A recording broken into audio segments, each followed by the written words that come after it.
बर' हारिनि थाखाय जेल जागोन हारिनि खामानि मावनायाव जोंहा मेंनाय आरो बानाय गैया बे बाथ्राखौ बुंदों दावराव देख्रेब बिथाङा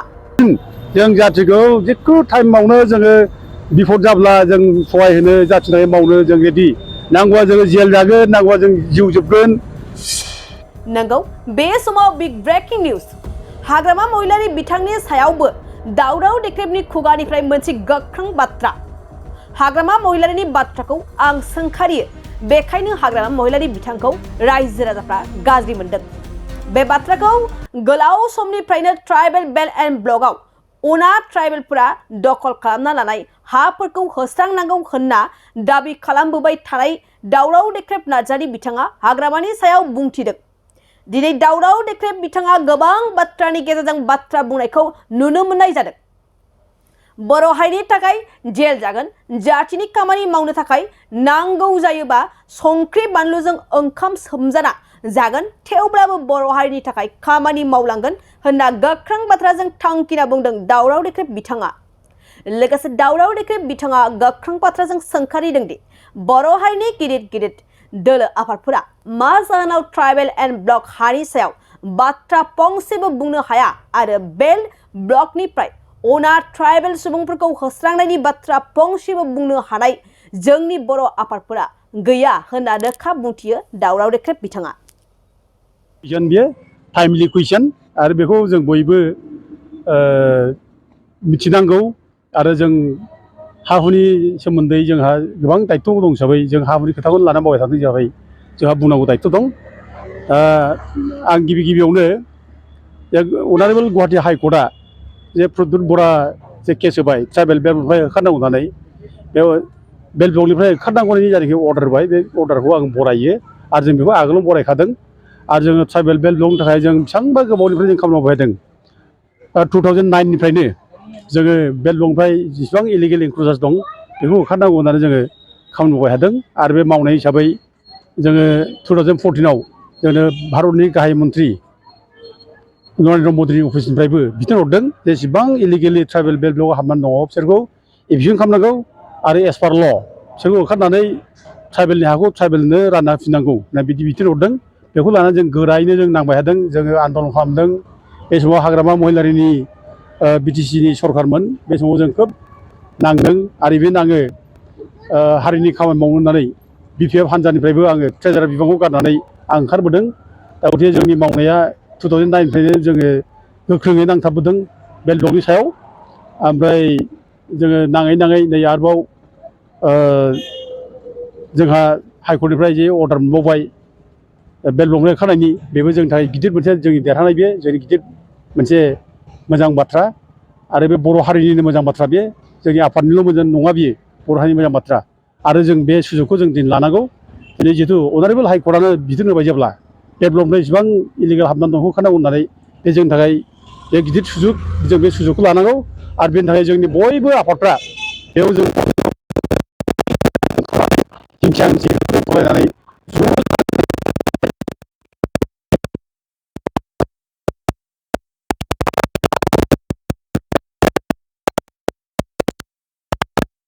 आरो जोंनि हा हुआनो जोंनि भबिसत जोंनि हा हुआ रैखाथि गैयाब्ला जाथिया रैखाथि थाया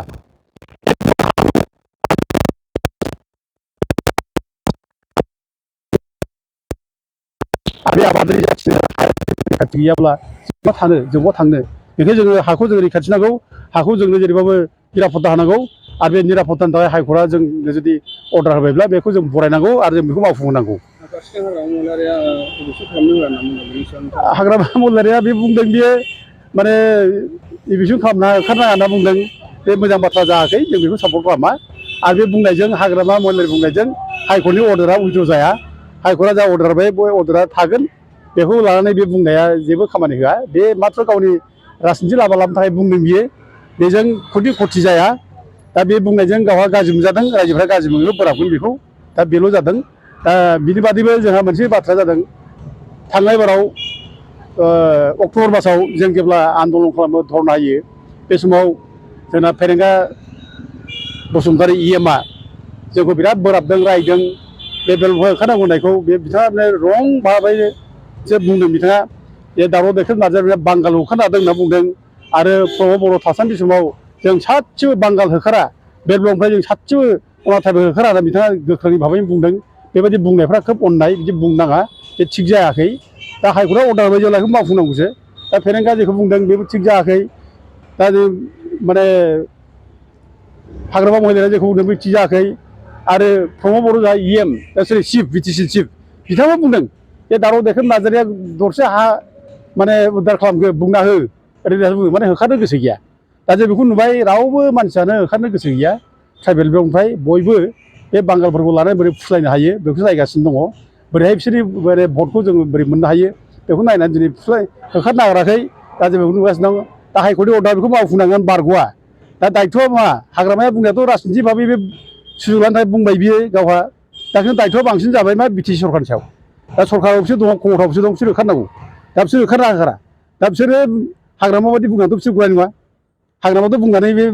माने बारग'नो नागिरबाय बियो। दा खिन्थु बिसोरथ' बारग'नाय नङा, बिसोर मावथारनांगोन। दा जों नुदों आं दाखालि माबाखौ नुबाय आरोबाव आं नायदों इउटुबाव हाग्रामा महिलारि बुंनायनि रिएक्सनाव। दा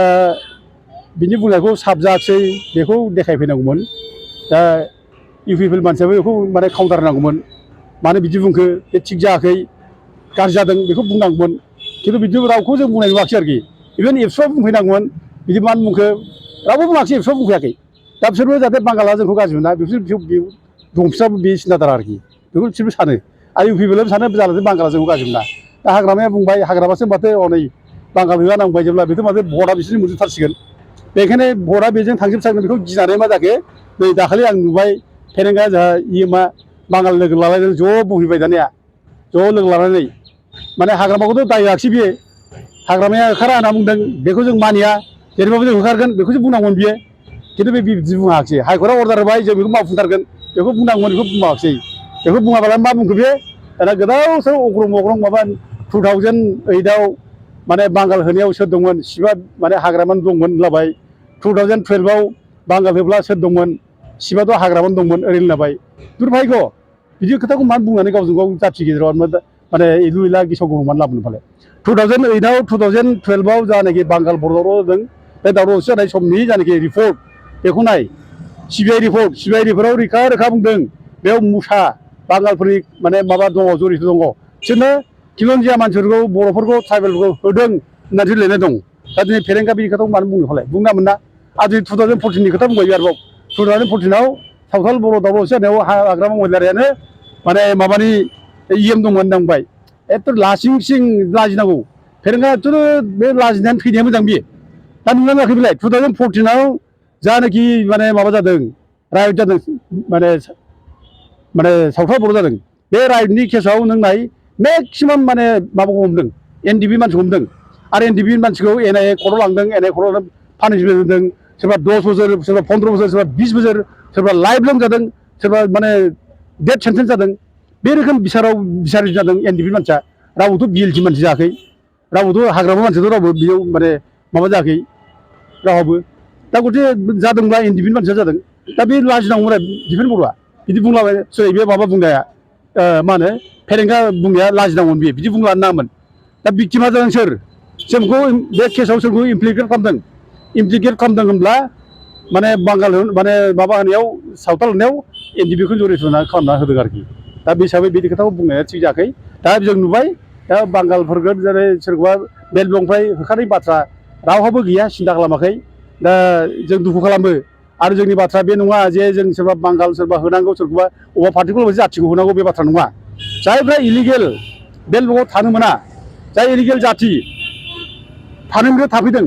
बेखौसो होखारफिनदों। ट्राइबेल ब्लकआ माने गुवाहाटि हाइकर्टआ ट्राइबेल बेखौसो होखारफिनदों। आरो जोंनाबो दाबिया बेनो, ट्राइबेल ब्लकआव जेसेबां इलिगेल हाबनानै दंफैयो, इलिगेल इनक्ल'ज जादों, बेयाव जाथि बोरोन खुनु धोरोमनि बाथ्रा गैया, बिसोर होखारनांगौ होनना जों बुंदों। आरो जायफ्रा थानो मोनो थाबाय थाथों, जुगे जुगे थाथों। जायफ्रा थानो मोनो बिसोरो अनलायनानै थागोन, जोङो मिला मिसा जानानै थागोन। बेयाव जोंहा खुनु माबा गैया आरोखि। माथ्र' जायनाखि एनक्रचमेन्ट जादों, एनक्रचारफोरखौ होखारनांगौ। हाग्रामा महिलारि दाखालि बुंनाय खोथाखौ लानानै जोंना बबेबा इउटुब चेनेलफ्राव माने निउस जायनाखि होदों बेफोराव बुंलादों बे दावराव देख्रेब नार्जारिया मा बुङो, हाग्रामा महिलारिया बुंबाय होननानै बुंदों आरोखि। दा बिक्रम दैमारिया मा बुंदों, मा बुङो ओरै होनना बुंदों। माने बे बुंनाया दावराव देख्रेब नार्जारिमोननि नाम मान सन्मानखौ फोजोबस्रांनो इमेजखौ फोजोबनो थाखायसो बुंनाय जादों आरोखि दा आनइटिकेट बे माने इटिकेटखौ रोंनांगौ आरोखि इटिकेटखौ रोङोब्ला बिसोर आंनाव सोंफैनांगौमोन जे दाउआव नों मा बुङो बे ब्लगनिफ्राय ओंखारा होननानैथ' बुंबाय हाग्रामा अनलाया नोंनि स्टेटमेन्ट नामा बेखौ आं सोंनांगौमोन खिन्थु बेखौ सोंफैया बुंबाय भारा भारा बुंनाया बे आंखौ बदनाम खालामनानै नागारनाय जादों आरोखि दा जोंहा खुनु खोथा गैया जाहाथे देरसिन रावबो देरसिन नङा सोरबा हाग्रामा सोरबा मा पार्टि सोरबा माने प्रमद बर' सोरबा इउजि ब्रह्म रावबो देरसिन जोंनि थाखाय नङा जाहाथे देरसिन जों जाथिखौ जिखुनु टाइमावनो जोङो बिफद जाब्ला जों सहाय होनो जाथिनि थाखाय मावनो जों रेडि नांगौबा जोङो जेल जागोन नांगौबा जों जिउ जोबगोन जों रेडि आरो जोंहाथ' बैसो जाखाबाय दायो दा बे बैसो समाव जों गोदाव सोराव जों बे गरफा गरनै थाखानि थाखाय माबा मोनसे सुजुग सुबिदानि थाखाय जों गावनि मान सन्मानखौ जों फाननो हाया जों जाथिनि थाखाय मावगोन नांगौबा संख्रि बानलु जानानैबो मावगोन आरो आंहाथ' मोनसे दायित्थ' आं दं सानो दिनै जोंनि आन्दलनाव गोबां मानसि जिउ जोब्बाय बुथारजाबाय थैबाय गोबां बिक्टिम जाबाय गोबां जिनारि खालामजाबाय बिनि रेसपन्सिबिलिटिया जोंहा दं जों बिसोरखौ गोसोखाङो दाबो बिसोरखौ गोसोखांनानै जोंखौ जोंनि गोसोखौ थुलुंगा होयो जाहाथे जोङो थगाय थसि खालामा जों अननाय जाहाथे मावा बेबायदि भाबा जोंनाव फैयो आरो दिनै गिबिसिन बुंनो थाङोबा बड'फा उपेन्द्र ब्रह्मनि माने आन्दलना बड'लेण्ड रायजोनि आन्दलन सोमावसारनाया जोंनि न'निफ्राय जादों बेखौ आं जावले जावले बुंबाय थागोन दा दिनै जोंनि न'आव हाजार हाजार बर' फिसा माने आगान होफैदों जों बे आगानखौ आङो असनमान खालामा लज्जित खालामा बड'फा उपेन्द्र ब्रह्मखौ लोगो मोनफैदों जोंनावबो हानायखिनि जोङोबो बोथिसे ओंखामबो जाहरदों संकसनिफ्राय सदियासिम ओरै इभेन मिज'राम माने मा होनो अरुणाचल जों मेघालयनि बर'फोर बेंगलनि बर'फोर नेपालनि बर'फोर बांलादेशनि बर'फोर फैनानै जोंनाव ज' जाफैलायदों दा गंसे जोंहा मोनसे दायित्थ' दं बे दायित्थ'खौ जों मानिगोन जों खुनु दिन सोरनिबा बे माबाजों नंखाय नङै बाथ्राजों जों गोजावा सोरबा बुंनायजों जोङो माने जोङो मिसलिड जाया आरो जों बयबो आफादनि नेताफोरखौ बर' नेताफोरखौ जों खावलायो जाहाथे जाथिनि थाखाय बयबो गोख्रों जायो थगाय थसि खालामा जाथिखौ मिसा खोथा बुंनानै हाखर गाब्र'बा जोंखौ खावलायो दा दिनै जोंखौ जेरैखि बुंदों जेनेबा माखासे निउस चेनेलफ्रा बुंबाय आरोखि बुंबाय ए दावराव दावसिफोरबा जे मा बुंगोन बाय दा आं बिथांमोनहाबो बुंनो लुबैदों आरोखि दा दिनै बेहाय गिदिर इस्युआव दिनै बिथांमोनहा आंखौथ' बुंबाय दे जेनेबा बिक्रमखौथ' बुंनांगौ बाथ्रा गैयामोन माने बिक्रमाथ' बेसेरा बेथ' आरो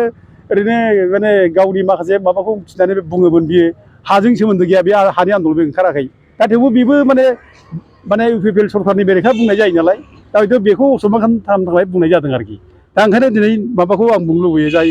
इउटुब चेनेलफ्रा बुंदोंमोन जोंखौ सोंदोंमोन दावराव दावसिफोर माजाया मा बुङो आं दिनै बेखौ बुंनो लुबैयो दा दिनै बिथांमोना हाग्रामा महिलारि बुंनाय बाथ्राखौ लानानै इउ पि पि एल आव सोंहै दा हाग्रामा महिलारिया जे बुंबाय इउ पि पि एल आ मा बुङो सोंहै आरो दिनै एबसु बायदि बिराद गिदिर संगठन बिफोर बर'मोनहा दिनै मा बुङो जातीय आफाद बियो ओमफ्राय हाग्रामा बुंनाय बाथ्रायाव मा रिप्लाय होयो बेखौ बुंहै बिफोर बर'मोनहा रिप्लाय होथों आं सानो बिथांमोनहा रावबो साहस गैया मानो बेखौ रिप्लाय होयोब्ला बांगालफ्रा गाज्रि मोनगोन जों होखारथारगोन जों बुंफैना बिसोरो साहस दंब्ला बे बेलबुकआव खुनु इलिगेल मानसि थानो मोना जों ओंखारजोबगोन जोङो हाइकर्टनि अर्डारखौ जों माने माबा होयो बेखौ बुंफैथों जों बेखौ लुबैयो खिन्थु जोंनि आफादफ्रा बिदि साहस रावबो गैया जों नुगासिनो दं आरोखि मोनसे हारिया जोबनोब्ला बे जादों बिखा हुआ पत्रकार बेनि थाखाय जोबगोन होनना बुंदों ओमफ्राय मोनसे जाहैबाय दरा हुआ अपोजिसन बेनि थाखाय देशा जोबगोन जाथिया जोबगोन ओमफ्राय मोनसे जाहैबाय चुप्पि हुई जनता सिरि सिराय गिनानै थानाय एक्सन थानाय जनताफोर बेजों देशा जोबगोन होनना बुंदों आरोखि दा जोंना जुदि बिखा जाजोबब्ला बायजायोब्ला जोंना इउटुबारफ्रा जोंना फैसा थाखा गरफा गरैनि थाखायनो जुदि सोरनिबा फलिया जानानै जुदि बुङोब्ला सोरनिबा जानानैसो माने बाथ्राखौ बांसिन गुरुत्व जुदि बुङोब्ला बे जाथिया मा जागोन फालाय बे जाथिखौ मिसलिड खालामनाय जाबाय थगायनाय जाबाय मिसा खोथा बुंजाबाय दिनै दावराव देखायनो नाजाबाय बेसोरा खाथिगासिनो दं थैथां जाथिनि थाखाय दिनै जोंखौ जुदि बदनाम खालामनांबाय थायोब्ला जोंनाव प्रश्न खालामफैया सोंफैया बे बेलबुकनि सोमोन्दै मा जागासिनो दं सोङा बुङा बारा बारासो बदनाम खालामो हाग्रामा महिलारिजों जोंखौ लांफानो नागिरो मा जागोन बेलाय हाइकर्टआ अलरेडि मनिटर खालामगासिनो दं अर्डार नङा हाइकर्टआ माने बिथोन होबाय माने इसेबां इलिगेल इनक्ल'जार दं बेखौ लेटार एन्ड स्पिरिट होखारनांगौ होनना बुंदों ओमफ्राय बिदि हिसाबै बिटिसिखौ रेसपन्सिबल खालामदों बिटिसिनि प्रिन्सिपाल सेक्रेटारिखौ ओमफ्राय डिसिखौ खालामदों दा बिटिसिआ खिन्थु दाखालि 27 तारिख मेआव मोनसे रिप्लाय हैदों हाइकर्टआव जे बिथांमोना थगायदों हाइकर्टखौ मिसलिड खालामदों थगायदों जे जों होखारगासिनो दङ 300 बिगा हा जोङो उद्धार खालामबाय होनना बिथांमोना बुङो आरोखि दा खिन्थु हाइकर्टआ बिसास खालामाखै बबे जायगानि बेसेबां दाग दंबर हा होखारखो बेखौ जोङो रिप्लाय नांगौ आरोखि बिनि माबाखौ नांगौ दा बिथांमोना होनो हायाखै दा ओंखायनो गोदानै बिथांमोनखौ आरोबाव बिसिनाव रिपर्ट बिदों जे इमिडियेट माबा होनांगोन आरोखि एक्सन लानायनि एक्सन जायनाखि माबा एक्सन टेकन रिपर्ट बेखौ हाइकर्टआव होनांगौ होननानै दाखालि जुन 23 थारिखआव बिटिसिआव माबा हरबावदों ओमफ्राय दा लेटेस्ट माने माबानिफ्राय माखासे कमिउनिटिफ्रा हाइकर्टआव माने आपिल खालामदों होखारनाङा मा होननानै खिन्थु हाइकर्टआ दाबो होखारनाङा नामाखै होखारनो थिनदों आरो जाहाथे जिउनि मानसिफ्रा जाहाथे होखारजायो नन जिउनि मानसिफ्रा जाहाथे एफेक्ट जाया बेयाव ओंखायनो डिसिफोरखौ मोजां तदन्त खालामनो थिननाय जादों आरोखि दा गाबोन मा रिभिउ जायो गाबोनथ' रिभिउखौनो जानाय बाथ्रा गैया अर्डारा बाहाल दंखायो बेखौ डाबल बेन्च हाइकर्टनि डाबल बेन्चआनो अर्डार खादों दा जोंना बिटिसिआ होखारनो गोसो गैया बेखौ जों नुगासिनो दं होखारा होनना बुंगासिनो दङ दा बे हिसाबै गाबोननि अर्डारखौ बिसोर नेनानै गाबोन मा गोदान मोनसे अर्डार होगोन नामा बेखौ नेनानै बोरै बारग'नो बेखौ नायगासिनो दं खिन्थु हाइकर्टआ खुनु रिभिउ खालामा अर्डारखौ हाइकर्टआ खुनुदिन माने होखारनाङा होनना बुंनाय नङा होखारनांगौ होननानैसो बुंगासिनो दङ दा बेखायनो जोंहा अनुरद खालामो आपिल खालामो जाहाथे जोंना बिटिसि सरकारा बे सुजुगावनो जाहाथे जोङो हाइकर्टनि अर्डारखौ लानानै बे सुजुगखौ लानानै जाहाथे होखारजोबो इलिगेल मानसिफोरखौ जों खावलायो ओमफ्राय इसिबां दल संगठन आफादफोर दङ जाहाथे ज' जायो बे फाराग मिसामिसि राजनितिनि गावबागाव सार्थखौ लानानै जोङो दिनै अलखद जाथिखौ अलखदाव खोलैनाङा जाथिनि उद्धारनि थाखाय जों ज' ज' मावलायनानै हा हुनि जायनाखि उद्धार बे उद्धारनि खामानियाव ज' जालायनांगौ जों खावलायो गोजोनथाव खौरां बाजाज बाइक सालायनो मोजां मोनग्राफोरनि थाखाय गोजोनथाव खौरां दावहारु अट' एजेन्सिया बाजाज बाइक सालायनो मोजां मोनग्रा रायजो राजाफोरनो होगासिनो दं इन्डिपेन्डेन्ट डेनि थाखाय ल' डाउन पेमेन्ट आरो इजि एक्सचेन्ज अफार 1 आगस्तनिफ्राय 15 आगस्तसिम होगासिनो दं क'क्राझार दावहारु अट' एजेन्सिया आरो क'क्राझार जिल्लानि सिङाव थानाय काराइगाव दतमा आरो बडगावआवबो 3 आगस्टआव फेस्टिभ आउटलेट गोदानै बेखेवनो थांगासिनो दावहारु अट' एजेन्सि बे गोदानै बेखेवनाय ब्रान्च श'रुमआवबो ल' डाउन पेमेन्ट आरो इजि एक्सचेन्ज अफार लानो हागोन बाइक सालायनायाव हमनो थाखाय हेलमेट बेसेन लायालासे बाइगिरिया मोननो हागोन आरो सीट कभार्स बेनि अनगायैबो जाय फाइनेन्स लागोन बिथाङा खम डाउन पेमेन्ट होनानै लानो हागोन बायग्रा ग्राहक सुबुंफ्रा दावहारु अट' एजेन्सियाव बाजाज बाइकखौ बायनो सानोब्ला नैबे मबाइल नम्बर 8822018193 आरो 600003991187 आव थोंजों फोनांजाब खालामनो हागोन